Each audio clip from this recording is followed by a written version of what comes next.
Hey, hi guys, here we go again.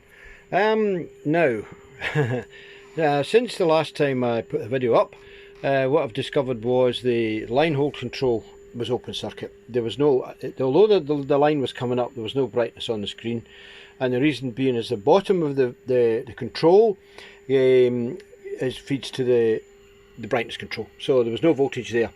So obviously the tube wasn't getting turned on, so we couldn't see it on screen. So we replaced that, and we've also discovered there was a couple of chokes underneath the video amplifier that was open circuit. The one from the EB91 on the circuit is here.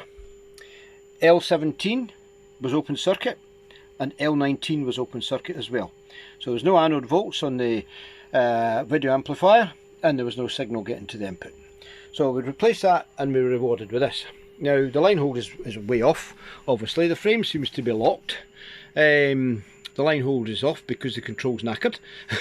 Simple as that. And of course the scan coils need rotated, but that's a mere detail. So we have EHT, we have frame, we have video drive, and we've got some sound.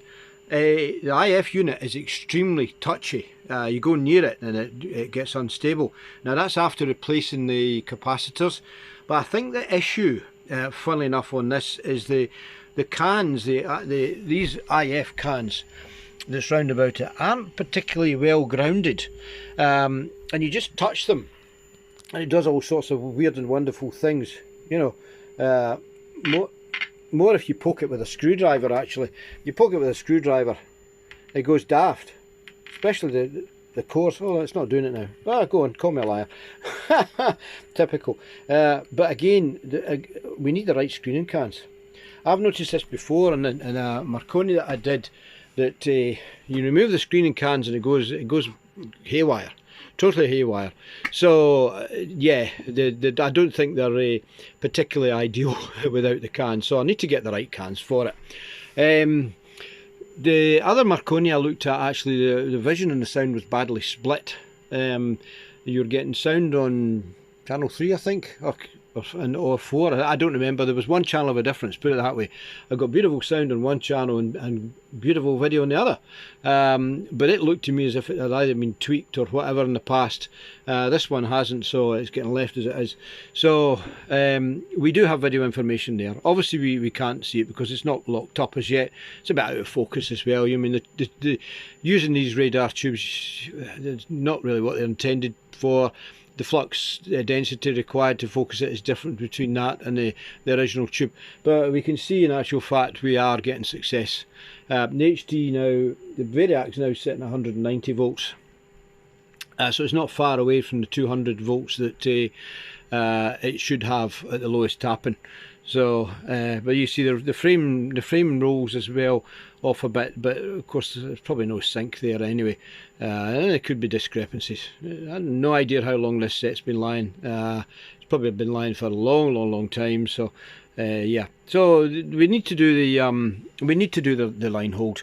The line hold's not an issue, to be fair, because there's enough room in there to remove that and fit a rotary pot and still probably use the actual knob on the shaft of the rotary control.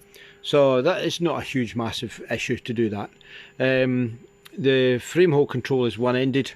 Again, it could be the frame, it could be this away, and this is what one's this again, I've forgotten.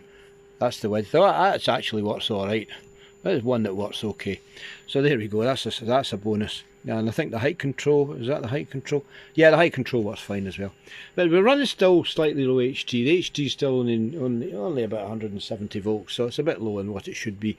So once we get this all sorted out and we can re-tap it back to the way it should be, I think we'll be fine. This was just to make sure the capacitors were going to survive the treatment they got, and they have, so that's fine. So there we go. We're quite actually happy with what we've got today. It's more I'm further ahead than I actually thought I would be. Once we get these controls sorted out and the issues with the front end sorted out, we might be on a winner. Controls work. The contrast control works. Well, you can actually see it's gradually fading down, and even you can even see the difference with the white spot limiter. It's limiting it down as well, so that's working. Brightness control, hold on to reach it, to the front. Plenty of brightness, that's maximum brightness. The EHT is holding up, it's not ballooning away, so that's a good sign as well. And we get better, move this thing about, we get better focus, you know. But it's just sitting, there's a bit of a lash up obviously just for testing purposes. No other way I can do it, don't have a proper tube for it. So there we go. Okay guys, that's it. That might be a few days now before I can do anything else. Maybe not, we'll see how things go tomorrow. Maybe even try and change the line hold control and see how we get on. Okay, thanks for looking guys, take care everyone, bye for now.